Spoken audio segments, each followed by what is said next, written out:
নমস্কার, আশা করি সকলে ভালো আছেন। অনেক দিন পর আবার আপনাদের কাছে নতুন একটা উপস্থাপন নিয়ে ফিরে এসেছি। এই উপস্থাপনটা একটু অন্য রকমের। আপনারা জানেন এই চ্যানেল খোলার প্রধান উদ্দেশ্য হচ্ছে আমাদের আশ্রমকে আপনাদের সামনে তুলে ধরা। সেই উদ্দেশ্য নিয়ে আজকে যে সেই ব্লগটি হচ্ছে আমরা কিভাবে আশ্রমটাকে ঘেরার পরিকল্পনা করছি সেই পরিকল্পনা নিয়ে। দেখতে পাচ্ছেন যে বালি আসছে, এই বালিটা আসছে আমার গ্রামের বাড়িতে তৈরি হচ্ছে পিলার, সেই কারণে বালি আনা হচ্ছে। আমার ছোট কাকু তিনি ব্যস্ত এই বালি দেখাশোনা তৎপরতায়। তবে দুঃখের বিষয় এই যে বালিটি এখন আনা হচ্ছে, এই বালিটি কিন্তু আমরা রাখতে পারি। এই বালিটি আমাদের কি করতে হয়েছে, শেষ পর্যন্ত ফেরত দিতে হয়েছে। কারণ এই বালিটি বলতে পারেন যে পিলার করতে গেলে যে মোটা বালির প্রয়োজন, এই বালিটি ছিল অত্যন্ত নিম্নমানের এবং অত্যন্ত সরু। ফলে এই বালিটি আমাদের পরিবর্তন করতে হয়েছে। কিন্তু বালিটা যখন প্রথম আসে তখন আমাকে আমার কাকুকে বালিটি যথার্থ জায়গায় রাখার জন্য কতটা পরিশ্রম করতে হয়েছে সেটা আপনারা আস্তে আস্তে ডেফিনেটলি দেখতে পাবেন।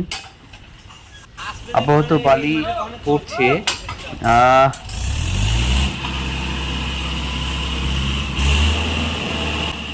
না না না, বালিগুলো তো ঠিক জায়গায় ফেলা হলো না। বালিগুলো তো রাস্তার মধ্যে ফেলে দিয়ে চলে যাচ্ছে। বারবার করে বলা সত্ত্বেও তারা তাড়াতাড়ি করে বালিটাকে মনে হচ্ছে দিয়ে যেতে পারলে বাঁচে। তো রাস্তার মধ্যে বালি ফেলে দিয়ে মনে হয় চলে যাচ্ছে। হ্যাঁ হ্যাঁ, রাস্তার মধ্যে বালি ফেলে দিল। এখন এটাকে তোলাটা আমার কাকুর পক্ষে যথেষ্টই পরিশ্রমের হবে বলে আমাদের ধারণা। তো যাই হোক, বালি যখন ফেলেই দিয়েছে তখন বালিকে তো সরাতেই হবে। কাজে লেগে পড়ি, বালি সরানোর।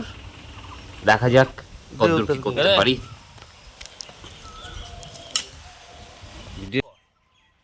বালি সরানোর কাজ শুরু করেছি। এরপরে আস্তে আস্তে আমার ছোট কাকুও আসবেন। বালি সরানোর কাজ যে এতটা পরিশ্রমের না করলে বুঝতে পারতাম না।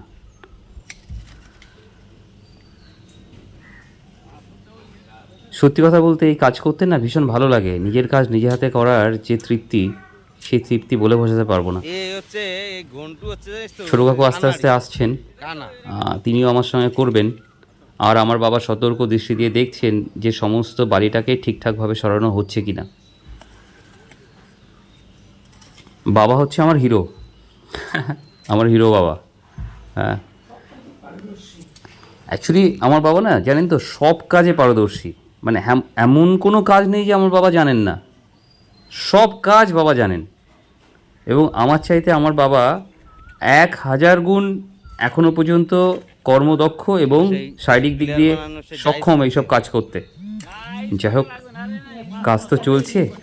হ্যাঁ, আমার বাবা সকলে অনেকে জানেন যে একসময় টিচার ছিলেন। বর্তমানে ওনার বয়স অনেক হয়ে গেছে, প্রায় 73। দেখে বোঝার উপায় আছে যে আমার বাবার এখন 73। আসলে আমি ঠিক বুঝতে পারিনি কতটা বালি রাস্তার মধ্যে ফেলে দিয়ে গেছে, যার তুলতে যে এতটা সময় লাগবে সেটাও বুঝতে পারিনি। আমি যখন কাজ করছি, সরাচ্ছি, তখন আমার ছোটো কাকু তিনিও আর থাকতে পারলেন না। কারণ থাকবে কী করে, কারণ এই বালি সরাতে তো অনেকটা সময় লাগবে। আর তখন যা প্রচণ্ড গরম, বলে বোঝাতে পারবো না, এতটা গরম পড়ে গেছিল। তো এই দেখে হঠাৎ করে আমার ছোটো কাকু আস্তে আস্তে এগিয়ে এলেন এবং তিনিও আমার সঙ্গে শুরু করলেন বালি সরানোর কাজ। আসলে আমার ছোটো কাকুও আমার বাবার মতোই সমস্ত কাজে দক্ষ এবং পারদর্শী। এই যে ছোটো কাকু বলতে বলতে ছোটো কাকু চলে এসছেন এবং আমি ছোটো কাকুকে বলছি প্রায় হয়ে গেছে। কাকু বলছেন ও এখনও অনেক দেরি লাগবে। যাই হোক, আমি আর আমার ছোটো কাকু একসঙ্গে এই বালি সরানোর কাজটা দ্রুত করে ফেলার প্রচেষ্টায় আছি। কারণ আমি আর আমার ছোটো কাকু যখন এই ভিডিওটা শেষ হবে, পরে গিয়ে আমরা দুজনে হয়তো হাসবো, কারণ এত পরিশ্রম সবটাই আমাদের বৃথা চলে যাবে। তার কারণ এই বালি সবটাই আমাদের ফেরত দিতে হয়েছে, আগেই আপনাদের বলেছি, কারণ এই বালিটা অত্যন্ত নিম্নমানের, আমরা বুঝতে পারিনি। আসলে মানুষকে বিশ্বাস করাটাও না এখন বড্ড সমস্যার হয়ে দাঁড়িয়েছে, কিন্তু কী করবো, মানুষকে তো বিশ্বাস করতেই হবে। বিশ্বাস না করে উপায় বা কী? আপনারা অনেকেই ভাবছেন যে এইসব দেখানোর উদ্দেশ্যটা কী। দেখুন, উদ্দেশ্য একটাই, যে আমরা আমাদের আশ্রমটা গড়তে গিয়ে কিভাবে আস্তে আস্তে করে এগোচ্ছি সেটাই আপনাদের সামনে তুলে ধরা আমাদের মূল উদ্দেশ্য। ফলে আশ্রমকে রক্ষা করতে গেলে সবার আগে যেটা প্রয়োজন সেটা হচ্ছে আশ্রমের চারদিক দিয়ে বাউন্ডারি দেওয়া, এবং সেই কাজটি করতে আমার বাবা আমাকে আর্থিক দিক দিয়ে হেল্প করছেন, এবং বলতে গেলে এই পিলার দেওয়ার সম্পূর্ণ যে ব্যয় সেটা তিনিই বহন করছেন। ধন্যবাদ বাবাকে। অবশ্য বাবাকে ধন্যবাদ দেওয়াটাও আমার বাতুলতা। বাবা, তুমি আছো জন্যই এত কিছু আমি করতে পারছি। তোমার আশীর্বাদ যেন সবসময় আমাদের মাথার উপর থাকে। তুমি ভালো থেকো বাবা, আর মাঝে সাঝে একটু আমার কথাও শোনো। সত্যি কথা বলতে কি, বাবা আমার কোনো কথা শোনে না। যদি বলি এটা করো না, সেটাই করবে। যদি বলে ওখানে যেও না, সেটাই যাবে। উনি বলে, তুই আমার বাবা না আমি তোর বাবা। জানেন, এখনও পর্যন্ত মারতে দৌড়ে আসে। তো কী করব, সে কারণে বলছি বাবা মাঝে সাঝে আমার কথা একটু শুনো। আগেই বলেছি, বাবা হলেন একজন স্কুল শিক্ষক, এবং তিনি আমার শিক্ষকও বটে। আমি যখন 6 থেকে 7 উঠলাম তখন আমরা বহরমপুরে শিফট করলাম, আর বাবার হাত ধরে চলে গেলাম বাবার স্কুলে, জিয়াগঞ্জ রাজা বীর সিংহ বিদ্যা মন্দিরে। সেখান থেকে এইচএস পাস করার পর আমি চলে গেলাম কলকাতাতে পড়াশোনার জন্য। আসলে বাবা আমার শিক্ষকও বটে, এবং খুব ভালো মনের মানুষ আমার বাবা।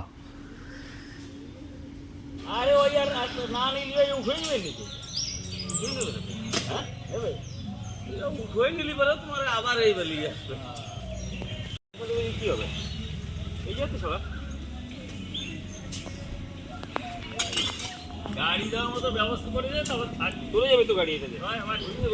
আমাকে পাথরের গাড়ি আসছে, খেলাবেলা আসবে পাথর পর্যন্ত আসবে। ওই তৈরি হয়ে থাকে, ওই 2-3 মাস খেলতে হয়তো ওই ভাড়া দিলে তো যাবে। হ্যাঁ, তোর তো গাড়ি জাতি হবে না রে, ওই গাড়ি প্লেসমেন্ট করতে দেয় কেনে দাম কিছু দেবে না ওকে।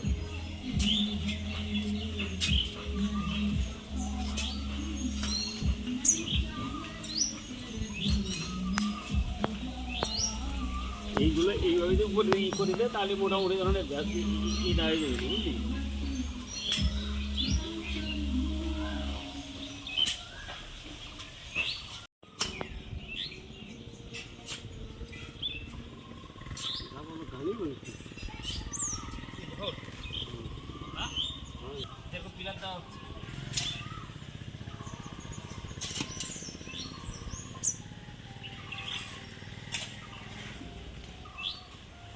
পরিষ্কার আছে, শুকোই গেলে আর ধর ধর করবে না।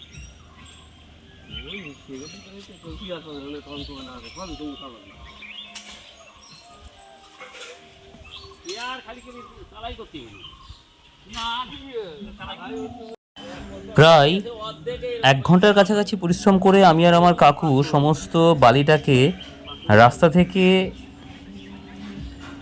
ভেতরে নিয়ে যেতে সক্ষম হয়েছিলাম, এবং আমরা রাস্তাটা করছিলাম তার প্রধান কারণ হচ্ছে যে যাতে করে আমরা আমাদের পাথরের যে ট্রলি আসবে সেটাকে আমরা ভেতরে প্রবেশ করাতে পারি, এবং রাস্তা দিয়ে যাতায়াত করতে যাতে গ্রামবাসীর কোনো রকম সমস্যা না হয়। তো যাই হোক, এরপর আমরা সবাই ব্যস্ত হয়ে পড়লাম যে কোথায় পিলারগুলো দেওয়া হবে। সেই জন্য আমরা আমাদের পরিকল্পনা অনুযায়ী আমরা বাবা, আমি, কাকু 3 জন মিলে, এবং পাশে যে মেয়েটিকে দাঁড়িয়ে থাকতে দেখছেন যে সে হচ্ছে আমার বোন বুচি, ওকে আমি বুচি বলে ছোটোবেলা থেকে ডাকি। ওর ভালো নাম আমি ভুলে গেছি। যে আমরা জায়গাটা রেডি করছিলাম যে কোথায় পিলারগুলোকে দেওয়া হবে, এবং সেই নিয়েই আমাদের মধ্যে কথোপকথন অনেকক্ষণ ধরেই চললো এবং কথোপকথন চলছেও। দেখা যাক আমরা এখানে পিলারটাকে কিভাবে দিতে পারি, সেরকম একটা আলোচনার মাধ্যমে যদি সঠিক রাস্তা বের করতে পারি সেটাই অনেক ভালো।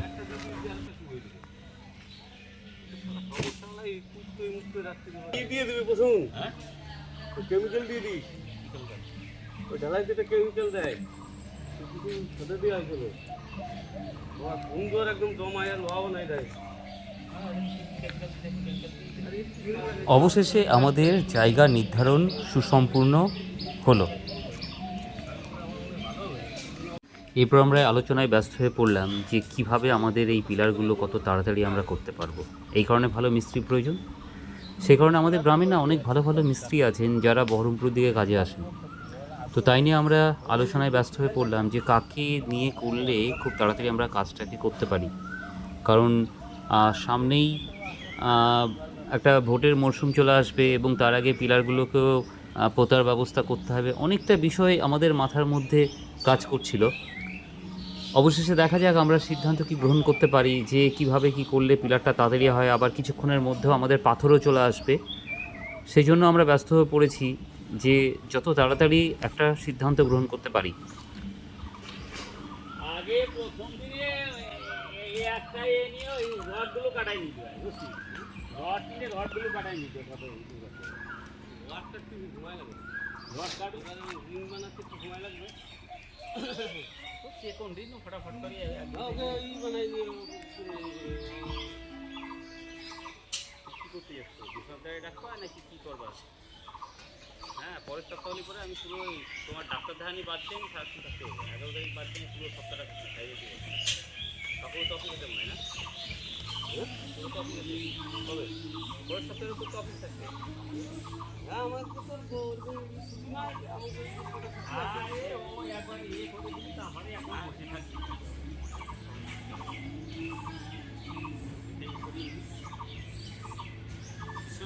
আমাদের পাথর চলেও এসছে, পাথর ফেলার কাজ চলছে এবং এই পাথর ফেলা হয়ে গেলেই আমরা চলে যাব রড আর সিমেন্ট আনতে। এবং রড সিমেন্ট আনতে যে যাচ্ছে সে আমার বাল্যকালের বন্ধু সরজিৎ দা। আমরা ছোটোবেলায় একসাথে বড় হয়েছি এবং একসাথে মানুষ হয়েছি। সরজিৎ দা আমার অত্যন্ত কাছের একজন মানুষ। আমার আপদে বিপদে সবসময়তে সরজিৎ দাকে আমি সঙ্গে পাই। এই গ্রামে প্রত্যেকেই আমার কাছের। এই গ্রামে আমার বাল্যবেলাকার সবচাইতে সুন্দর মুহূর্ত আমি এখানেই কাটিয়েছি। যাই হোক, বলতে বলতে আমরা রড আনতে চলেও গেছি। সরজিৎ দাও যে দাঁড়িয়ে আছে, সরজিৎ দা। আমরা SRMB TMT বার দিয়ে আমরা কাজ করেছি এবং সবচাইতে ভালো সিমেন্টটাই ব্যবহার করার চেষ্টা করেছি। সমস্ত মেটেরিয়াল নেওয়া আমাদের সুসম্পন্ন হয়েছে। আগামী এপিসোডে আপনাদেরকে দেখানোর চেষ্টা করব যে কিভাবে আমরা আস্তে আস্তে করে এই পিলারগুলোকে বানানোর কাজ সুসম্পন্ন করছি। ধন্যবাদ আপনাদেরকে আমাদের সঙ্গে থাকার জন্য। আপনাদের যদি আমাদের এই প্রচেষ্টা ভালো লাগে তাহলে দয়া করে এই চ্যানেলটিকে সাবস্ক্রাইব করবেন প্লিজ। প্রণাম নেবেন, সকলে ভালো থাকবেন।